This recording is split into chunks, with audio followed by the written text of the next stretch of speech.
Hello students, welcome to my channel biology by chance.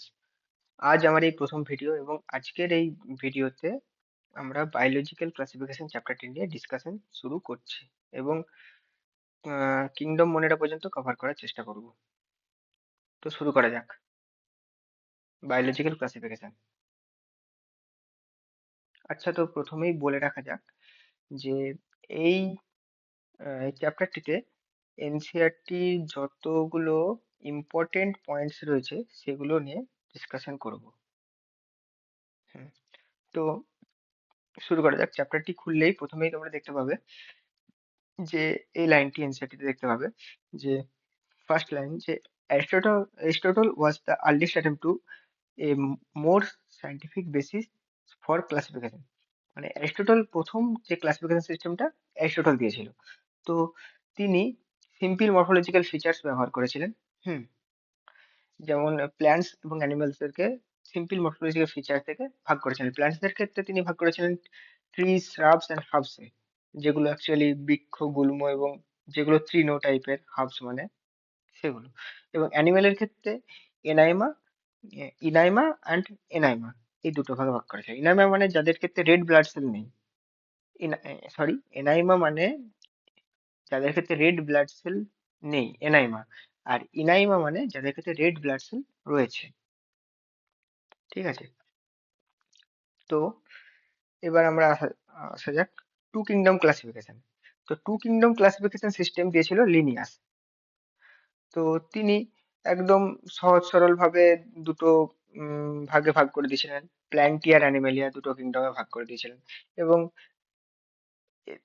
এবং ওনার এই classification সিস্টেমসে কিছু demerits দেখা গিয়েছিল। সেগুলো হচ্ছে, প্রথম ডিমেরিটস হচ্ছে উম, তিনি ডিস্টিংগুইশ করতে পারেননি যে ইউক্যারিওট এবং প্রোক্যারিওট, মানে তার এই ক্লাসিফিকেশন সিস্টেম থেকে আমরা ইউক্যারিওট এবং প্রোক্যারিওট আমরা ডিস্টিংগুইশ করতে পারবো না। এবং ইউনিসেলুলার এবং মাল্টিসেলুলার অর্গানিজম যেগুলো রয়েছে তাদেরকে আমরা ডিস্টিংগুইশ করতে পারবো না, মানে আমরা ডিফারেন্সিয়েট করতে পারবো না। এবং ফটোসিনথেটিক এবং নন ফটোসিনথেটিক অর্গানিজমের ক্ষেত্রেও তাই, আমরা ডিস্টিংগুইশ করতে পারবো না। তো এগুলো তার ডিমেরিটস ছিল। তো পরের পেজে, এনসিইআরটিতে পরের পেজে তোমরা দেখতে পাবে যে আর এইচ হুইটেকারের কথা দেওয়া আছে, যিনি actually five kingdom classification system দিয়েছিল। তো এখানে এক্ষেত্রে এই যে সালটা খুব ইম্পর্টেন্ট সাল, এগুলো পরীক্ষাতে আসে নিটে। তো নিটে তো আসেই, তো বাকি এমনি জেন পাস সমস্ত এক্সামে তো এই সাল এসেছে, খুব ইম্পর্টেন্ট। তো 1969 সালে তিনি ফাইভ কিংডম ক্লাসিফিকেশন সিস্টেম দিয়েছিলেন। এবং তার মতে তিনি ফাইভ কিংডম ক্লাসিফিকেশনে পাঁচটি ভাগে যেগুলো ভাগ করেছিলেন সেগুলো হচ্ছে মোনেরা, প্রোটিস্টা, ফাঞ্জাই, প্ল্যান্টিয়া, অ্যানিমেলিয়া। ঠিক আছে, তো তার এই যে সিস্টেম, ক্লাসিফিকেশন সিস্টেম, এগুলো হচ্ছে তার যে পাঁচটে মেন ক্রাইটেরিয়ার উপরে ভিত্তি করে ছিল। সে পাঁচটে মেন ক্রাইটেরিয়া তোমরা দেখতে পাবে লেখা আছে। তো এই পাঁচটে মেন ক্রাইটেরিয়া তোমাদেরকে মুখস্থ চাই, মনে রাখতে হবে। যেগুলো হচ্ছে, প্রথম ক্রাইটেরিয়া হচ্ছে সেল স্ট্রাকচার, তারপর body organisation, mode of nutrition এবং রিপ্রোডাকশন অ্যান্ড ফাইলোজেনেটিক রিলেশনশিপ। তো এই পাঁচটা ক্রাইটেরিয়া, এইগুলো এগুলোর ভিত্তিতে ফাইভ কিংডম ক্লাসিফিকেশন দিয়েছিলেন। এবং উম, পরে আবার এসেছিল সিক্স কিংডম ক্লাসিফিকেশন, বা এটা যেটা দিয়েছিলেন কার্ল বুশ। তো সিক্স কিংডম ক্লাসিফিকেশন বা এটাকে থ্রি ডোমেন সিস্টেম বলা হয়, থ্রি ডোমেন সিস্টেম বলা হয়। তো এটা নিয়ে আলোচনা করব পরে। তো তারপরে এনসিইআরটি কিছু ইম্পর্টেন্ট এই দুটো লাইন আছে যেগুলো থেকে কোশ্চেন আগে এসেছে, যেমন fungus were divided by mode of nutrition. ফাঙ্গাসকে ডিভাইড করা হয়েছে মোড অফ নিউট্রিশনের ভিত্তিতে। মানে এটা নয় যে ফাঙ্গাসের ক্ষেত্রে যে অ্যাস্কোমাইসিটিস, ফাইকোমাইসিটিস, ডিউটেরোমাইসিস এগুলো নয়। ফানগাস গুলোকে মানে এই পাঁচটে যে kingdom, মোনেরা, Protista, fungi, plenty, Animalia, এই পাঁচটা কিংডমের মধ্যে ফানজাইকে শুধুমাত্র মোড অফ নিউট্রিশনের ভিত্তিতে আলাদা করা হয়েছে। তো এদের মোড অফ নিউট্রিশনটা একটু ডিফারেন্ট টাইপের, কারণ এরা হেটারট্রফিক হয়ে থাকে। এটা স্যাপ্রোফিটিক বা প্যারাসিটিক দুটো ফর্মে দেখায়, আর বাকিদের ক্ষেত্রে একটু আলাদা রকম হয়ে থাকে। আর আরেকটা কথা, 8 নম্বর পয়েন্টে যেটা রয়েছে, মোস্ট নিউট্রিশনাল ভ্যারাইটি মনের ক্ষেত্রে আমরা দেখতে পাবো। মানে এদের নিউট্রিশন ভ্যারাইটিতে সমস্ত রকম রয়েছে। এরা হেটারোট্রপিক হতে পারে, অটোট্রপিক হতে পারে, এবং প্যারাসিটিক বা স্যাপ্রোফিটিক, মানে যেগুলো ফাঞ্জাইয়ের মতো, তো সেগুলো হতে পারে মনে রাখাতে। তো পরের এনসিইআরটি তে টেবিলটা আছে, সেগুলো আমরা দেখাবো। তো সেখানে ভালোভাবে ডিসকাশন করছি। তো এরপরে আসা যাক সিক্স কিংডম ক্লাসিফিকেশন বা থ্রি ডোমেন সিস্টেম কি অ্যাকচুয়ালি, সেটা কেন এসেছিল এবং সেটা কেমন ভাবে হয়েছে, তো সেটা বলে দিচ্ছি। তো প্রথমে আমরা যে ফাইভ কিংডম ক্লাসিফিকেশন দেখেছিলাম, সেখানে যে মোনেরা, প্রোটিস্টা, ফাঞ্জাই, প্ল্যান্টি, অ্যানিমেলিয়া, তো এই পাঁচটি ভাগে ভাগ করা হয়েছে। সিক্স কিংডম ক্লাসিফিকেশনের ক্ষেত্রে কিছুই না, শুধুমাত্র মোনেরাকে দুটো ভাগে ভাগ করে দেওয়া হয়েছে, আর্কিব্যাকটেরিয়া, ইউব্যাকটেরিয়া। হুম। তো আর্কিব্যাকটেরিয়াকে বলা হয় আর্কিয়া। এগুলো অ্যাকচুয়ালি ডোমেন, যেগুলো রেড কালারে লেখা আছে সেগুলো অ্যাকচুয়ালি ডোমেন। ডোমেন মানে যে আমরা লিভিং ওয়ার্ল্ডে যেগুলো রয়েছে, তো ডোমেন, কিংডম, তারপর হচ্ছে ফাইলাম। তো ওখানে আমরা দেখে বুঝতে পারি যে ডোমেন ডোমেন হচ্ছে অ্যাকচুয়ালি গ্রেটার দ্যান কিংডম। তো ডোমেনের আন্ডারে কিংডম গুলো পড়ে। তো এক্ষেত্রে আর্কিব্যাকটেরিয়া গুলোকে আর্কিয়া, ইউ ব্যাকটেরিয়া বা ব্যাকটেরিয়া বলা হয়, এই ডোমেনে ভাগ করা হয়েছে। ইউ ব্যাকটেরিয়া মানে ট্রু যে ব্যাকটেরিয়া গুলো, সেগুলো ইউ ব্যাকটেরিয়ার মধ্যে ভাগ করা হয়েছে। আর বাকি যে প্রোটিস্টা, ফাঞ্জাই, প্ল্যান্টি, অ্যানিমেলিয়া রয়েছে, এগুলোকে ইউক্যারিয়ার মধ্যে ভাগ করা হয়েছে। তো এই তিনটি ডোমেন, তো থ্রি ডোমেন সিস্টেম যে কার্ল লুইস দিয়েছিল, কার্ল লুইস, তো উম, তো তার মতে এই তিনটি ডোমেন ছিল আর্কিয়া, ইউব্যাকটেরিয়া এবং ইউক্যারিয়া। তিনি এই তিনটে ডোমেনে ভাগ করেছিলেন। তো এরপরে আসা যাক এনসিইআরটির এই টেবিলটিতে। তো এখানে এনসিইআরটির এই টেবিলে, এই টেবিলটি পুরো মুখস্থ চাই। মনে রাখতে হবে যে প্রথমে সেল টাইপের ক্ষেত্রে মনে রাখার সুবিধা আছে যে শুধুমাত্র মনের ক্ষেত্রে প্রোক্যারিওটিক, বাকি সবার ক্ষেত্রে ইউক্যারিওটিক সেল। বাকি শুধুমাত্র মনের ক্ষেত্রে প্রোক্যারিওটিক সেল দেখা যায়। আর সেল ওয়ালের ক্ষেত্রে এখানে যেমন ধরো ফাঞ্জাইয়ের ক্ষেত্রে মনে রাখতে পারবে, কারণ কাইটিন থাকে ফাঞ্জাইয়ের ক্ষেত্রে, এটা আমাদের সবারই মনে থাকে। আর বাকি যে কাদের ক্ষেত্রে সেলুলোজ রয়েছে, কাদের ক্ষেত্রে সেলুলোজ মানে আবার প্ল্যান্টের ক্ষেত্রে সেলুলোজ রয়েছে, তো কোনগুলো নন সেলুলোজিক যেমন মনেরা, এগুলো মনে রাখতে হবে। অ্যানিমালের ক্ষেত্রে তো সেল ওয়ালের কোনো প্রশ্নই নেই এইটা। বাকি নিউক্লিয়ার মেমব্রেনের ক্ষেত্রেও তাই, শুধুমাত্র অ্যাবসেন্ট রয়েছে মোনেডার ক্ষেত্রে, বাকি সবার ক্ষেত্রে নিউক্লিয়ার মেমব্রেন প্রেজেন্ট রয়েছে। এটা একটা খুব গুরুত্বপূর্ণ জিনিস যে মোনেডার ক্ষেত্রে নিউক্লিয়ার মেমব্রেন থাকে না। আর বডি অর্গানাইজেশন, সেলুলার কোনগুলো টিস্যু অর্গান রয়েছে, কোন টিস্যু সিস্টেম রয়েছে, অর্গান সিস্টেম রয়েছে, সেগুলো দেখে নিতে হবে। আর মোড অফ নিউট্রিশন যে মেন পয়েন্ট এখানে, যে আগে যে আমরা বলেছি যে মোস্ট এক্সটেন্সিভ যে নিউট্রিশনাল ভ্যারাইটি দেখা যায় মোনেরার ক্ষেত্রে। তো কারণ এখানে দেখো অটোট্রফিক অটোট্রফিক বা হেটারোট্রফিক, আর মানে সমস্ত কিছু এদের দেখা যেতে পারে। অটোট্রফিক অটোট্রফিক মানে যারা নিজেদের খাদ্য নিজেরা তৈরি করতে পারে, যেমন উদ্ভিদ। আমাদের পরিবেশে যে উদ্ভিদগুলো রয়েছে তারা নিজস্ব ক্লোরোফিল ইউজ করে নিজের খাদ্য নিজে তৈরি করে। তেমনই এক্ষেত্রে অটোট্রপিক দু টাইপের হতে পারে, একটা কিমোসিনথেটিক অটোট্রপিক, একটা ফটোসিনথেটিক অটোট্রপিক। কিমোসিনথেটিক অটোট্রপিক মানে যেগুলো কেমিক্যাল ইনঅর্গানিক সাবস্টেন্স থেকে নিজের ইউজ করে সেখানে নিয়ে নিউট্রিশন নিয়ে তাদের চাহিদা মেটায়। আর আরেকটা হচ্ছে ফটোসিনথেটিক অটোট্রপিক, যেগুলো যে সবুজ যে গাছপালা রয়েছে নিজের খাদ্য তৈরি করে তেমন ভাবে। আর হেটারোট্রপিক কথাটির অর্থ হলো যারা উম, মানে অন্যদের ভোজন করে বা অন্যের উপর নির্ভরশীল। এগুলো দুটো ভাবে হতে পারে, স্যাপ্রোফিটিক হতে পারে, প্যারাসিটিক হতে পারে। স্যাপ্রোফিটিক কথাটির অর্থ হলো মানে অন্য কোনো ডেড ডিকেইং ম্যাটার থেকে, মানে যেগুলো পচনশীল কোনো পাতা ধরো পড়ে রয়েছে সেখান থেকে নিউট্রিশনাল ভ্যালুটা নিজের দিকে নিয়ে নিল। আর একটা ওটা হচ্ছে স্যাপ্রোফিটিক। আর একটা রয়েছে প্যারাসিটিক ফর্ম মানে যেগুলো প্যারাসাইট, সেগুলোর ক্ষেত্রে দেখা যায়। আর প্রোটিস্টার ক্ষেত্রে অটোট্রপিক এন্ড হেটারোট্রপিক দেখা যায়। আর ফাঞ্জাইয়ের ক্ষেত্রে হেটারোট্রপিক, স্যাপ্রোফিটিক আর প্যারাসিটিক। এরাই হচ্ছে একমাত্র যে যারা হেটারোট্রপিক দেখা যায়। এছাড়া অ্যানিমাল রয়েছে যারা হেটারোট্রপিক দেখায়।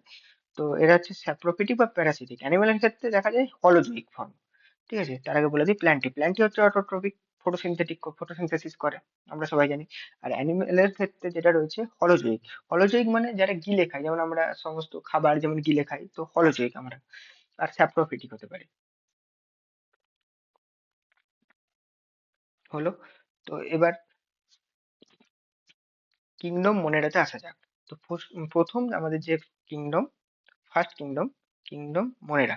তো এখানে যে ইম্পর্টেন্ট পয়েন্ট রয়েছে, ফার্স্ট পয়েন্ট ব্যাকটেরিয়ার ব্যাপারে, অবশ্যই কিংডম মোনেরা আন্ডারে ব্যাকটেরিয়া পড়ে, তো bacteria are the sole member of the kingdom Monera হলো। তারপর দ্বিতীয় পয়েন্ট হচ্ছে দে অকার অলমোস্ট এভরিওয়ার, মানে সমস্ত জায়গায় এদের দেখতে পাওয়া যাবে। Hot spring, desert, snow, deep ocean, সমস্ত জায়গাতে রয়েছে।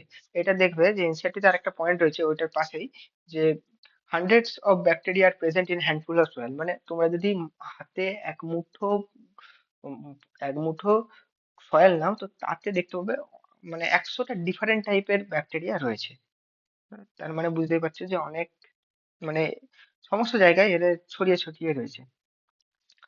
আর এই ব্যাকটেরিয়াগুলোকে চারটে ক্যাটাগরিতে ভাগ করা হয় তাদের শেপের উপর ভিত্তি করে, যেমন হচ্ছে এরা স্ফেরিক্যাল বা কোক্কাস শেপ হতে পারে, রড শেপ বা ব্যাসিলাস হতে পারে, আর কোমা শেপ বা ভিব্রিয়াম, এন্ড স্পাইরাল শেপ বা স্পাইরিলাম।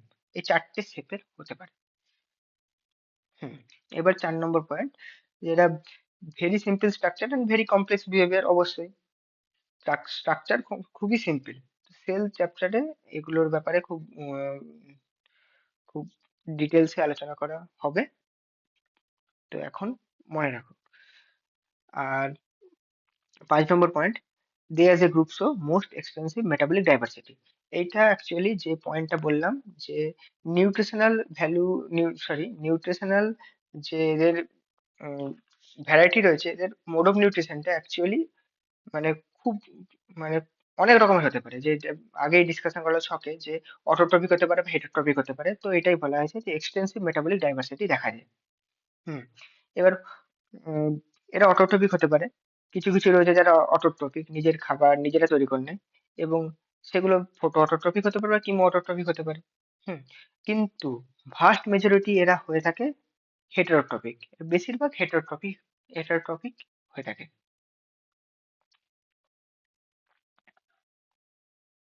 হুম। এবার এই কিংডম মনেটাকে আর দুটো ভাগে ভাগ করা হয়, একটা হচ্ছে আর্কি ব্যাকটেরিয়া আর ইউ ব্যাকটেরিয়া। আর্কি ব্যাকটেরিয়ার ক্ষেত্রে যেগুলো রয়েছে, যেগুলো খুব হার্শ বা খুব স্ট্রং, এক্সট্রিমলি খুব খারাপ মানে যে কোনো পরিবেশে এরা বেঁচে থাকতে পারে। এদের ক্ষেত্রে তেমন প্রপার্টিস রয়েছে, এদের সেল ওয়াল ঠিক তেমন হয়ে থাকে। তো এই যে প্রথমেই, যে live in most harsh habitat like extreme salty areas, hot spring এ যেমন থাকে হচ্ছে থার্মাস অ্যাকুইটিকাস থাকে। হুম। এবং মার্সি এরিয়া মানে জলাভূমি, সেখানে এই আর্কি ব্যাকটেরিয়া দেখতে পাওয়া যায়। হুম। এবং archaebacteria differ from other bacteria in having different cell wall structure and it is responsible for the survival in extreme condition. এই তো, যে এদের এই তাদের সেল ওয়ালের স্ট্রাকচারটা এমন ধরনের হয়ে থাকে যাতে করে তারা বিভিন্ন এক্সট্রিম কন্ডিশনে তারা সার্ভাইভ করতে পারে। এবং যেমন কি মিথানোজেন্স, যেগুলো রুমিনেন্ট অ্যানিমালস যেগুলো রয়েছে, মানে যেগুলো গবাদি পশু রয়েছে, তাদের গাটে দেখতে পাওয়া যায়। গবাদি পশু মানে গবাদি পশু যেমন আহ, গরু বা ফেলো, এদের গাটে দেখতে পাওয়া যায়। তো সেখানে তারা বেঁচে থাকতে পারে, তার মানে তাদের অ্যাসিডিক, তাদের পেটের যে অ্যাসিডিক পরিবেশ তাতেও সে বেঁচে থাকতে পারে। তার মানে এটাই যে তারা বিভিন্ন হার্শ এক্সট্রিম হ্যাবিটেটে তারা নিজেদেরকে সার্ভাইভ করে রাখতে পারে। তো সেখানে আর কি ব্যাকটেরিয়া আমরা দেখতে পাই। তো এক্সাম্পল অনুযায়ী, এক্সাম্পল যদি বলা হয়, উম, তাহলে বলা যেতে পারে মিথানোজেন্স যেগুলো রয়েছে, মিথানোজেন্স বা থার্মাস অ্যাকুইটিকাস বলা যেতে পারে, যেগুলো লেখা আছে।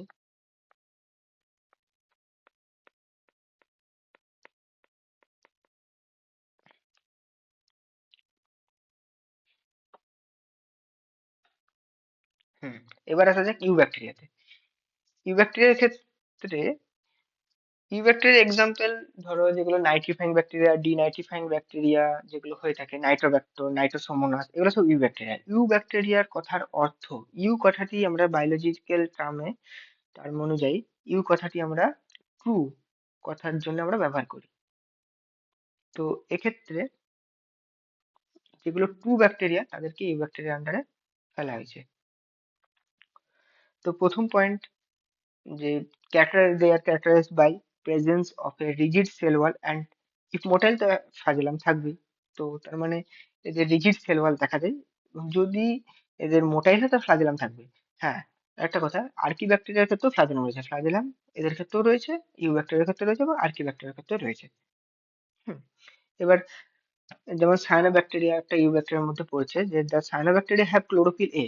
এদের ক্ষেত্রে ক্লোরোফিল এ দেখা যায়, এবং যেটা সিমিলার টু গ্রিন প্ল্যান্টস, মানে আমাদের যে উদ্ভিদগুলোর মধ্যে যে ক্লোরোফিল এ রয়েছে তার সঙ্গে সিমিলার হয়ে থাকে।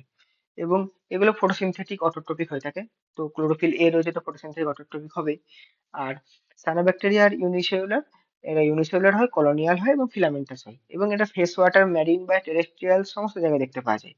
এবং এরা কলোনি তৈরি করে, যেগুলো হচ্ছে জিলাটেনিয়াস শীট দ্বারা কাভার হওয়া থাকে গোটাটা, যে কলোনিটা। হুম। এবং ইউব্যাকটেরিয়ার মধ্যে যেগুলো পড়ে তারা হচ্ছে অ্যাটমসফিয়ারিক নাইট্রোজেন ফিক্সেশন করে। যেমন অ্যানাবেনি নস্টক, এদের ক্ষেত্রে কি দেখা যায়, এদের ক্ষেত্রে হেটারোসিস্ট দেখা যায়, এদের স্পেশাল টাইপ অফ সেল দেখা যায়, হেটারোসিস্ট। হেটারোসিস্ট দেখা যায়, তো তাতে করে তারা নাইট্রোজেন ফিক্সেশনে সাহায্য করে আমাদেরকে। এবারে কিমো অটোট্রোপস যেগুলো রয়েছে, কিমো অটোট্রোপস oxidize inorganic substance such as nitrate, nitrites, ammonia and use the release energy for their ATP production. মানে এখানে এই পয়েন্টটা খুব ইম্পর্টেন্ট, যে এরকম কোশ্চেন আসে যে ট্রু ফলস অনুযায়ী। তো এখানে আসতে পারে কিমো অটোট্রোপ অক্সিডাইজ অর্গানিক সাবস্টেন্স দিয়ে দিতে পারে। তো এক্ষেত্রে এটা মাথায় রাখতে হবে, কিমো অটোট্রোপস অক্সিডাইজ ইনঅর্গানিক সাবস্টেন্স গুলোকে অক্সিডাইজ করে। তো যেমন নাইট্রেটস এগুলোকে অক্সিডাইজ করে, এবং যে এনার্জি রিলিজ হয় সেটাকে তারা নিজেদের এটিপি প্রোডাকশন করে। ঠিক আছে। এরপরে তারা এমনকি সাহায্য করে, যেমন রিসাইকেল করে নাইট্রোজেন, ফসফরাস, আয়রন, সালফার, এগুলো সব রিসাইকেল করে। এবং heterotrophic bacteria are helpful in making curd, আমাদের যে ঘরে যে দই জমানো হয় তাতেও আমাদের ইউ ব্যাকটেরিয়া থাকে। এবং অ্যান্টিবায়োটিক প্রোডাকশন, তো পেনিসিলিয়াম নোটেটাম থেকে যে অ্যান্টিবায়োটিক প্রোডাকশন, তো এগুলো থেকেও আমরা এই ব্যাকটেরিয়াকে আমরা কাজে লাগাই। এছাড়াও নাইট্রোজেন নাইট্রোজেন ফিক্সেশন লেগুমে যেগুলো হয়, সেখান থেকে সেখানেও আমরা হচ্ছে এই ব্যাকটেরিয়া আমরা পাবো। এবং সাম ডিজিজ কজড বাই ব্যাকটেরিয়া, আর হচ্ছে cholera, typhoid, tetanus and citrus ক্যাঙ্কার। তো এই ব্যাকটেরিয়া গুলো থেকে আমাদের এই সমস্ত ডিজিজ আমাদের আসতে পারে, যেমন এই কলেরা, টাইফয়েড, এই সমস্ত রোগ আমাদের হয়। আর এরা হচ্ছে রিপ্রোডিউস করে mainly by fission and sometimes by spore production. তো যেমন বাইনারি ফিশন। হ্যাঁ। আর এদের স্পোর প্রোডাকশন কখন হয়, যখন খুব আহ খারাপ পরিবেশ থাকে, মানে আনফেভারেবল কন্ডিশন থাকে, সেই সময় তারা স্পোর ছড়িয়ে দেয়। তারপর সেখান থেকে পরবর্তী প্রসেস অনুযায়ী তারা আহ, যে রিপ্রোডিউস করে।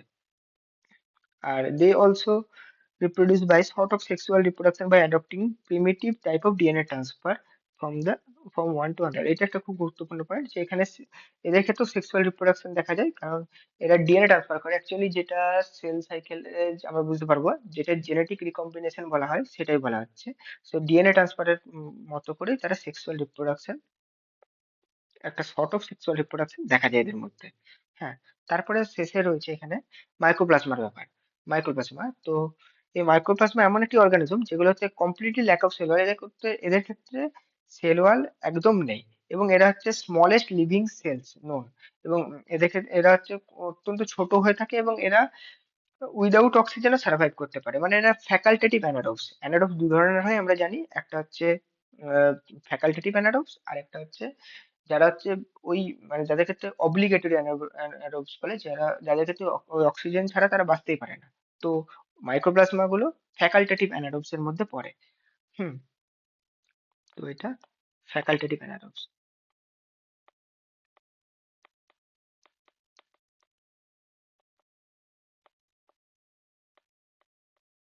হুম।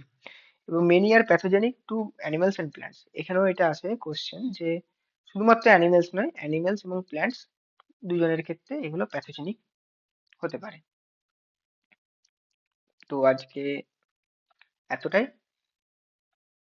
তো এরপরে যাদের ধরো এনসিইআরটি, বাংলা মিডিয়ামের স্টুডেন্ট, এনসিইআরটি বুঝতে অসুবিধা হয়, এবং যাদের পড়া হয়ে গেছে, যাদের রিভিশনের একটা প্রয়োজন, তারা আমার এই চ্যানেলটি সাবস্ক্রাইব করে রাখতে পারো, এরকম ভিডিও আবার আসবে। এবং আরো আর দুটো ভিডিওর মধ্যে বায়োলজিক্যাল ক্লাসিফিকেশন চ্যাপ্টারটি আমরা শেষ করে দেওয়ার চেষ্টা করব।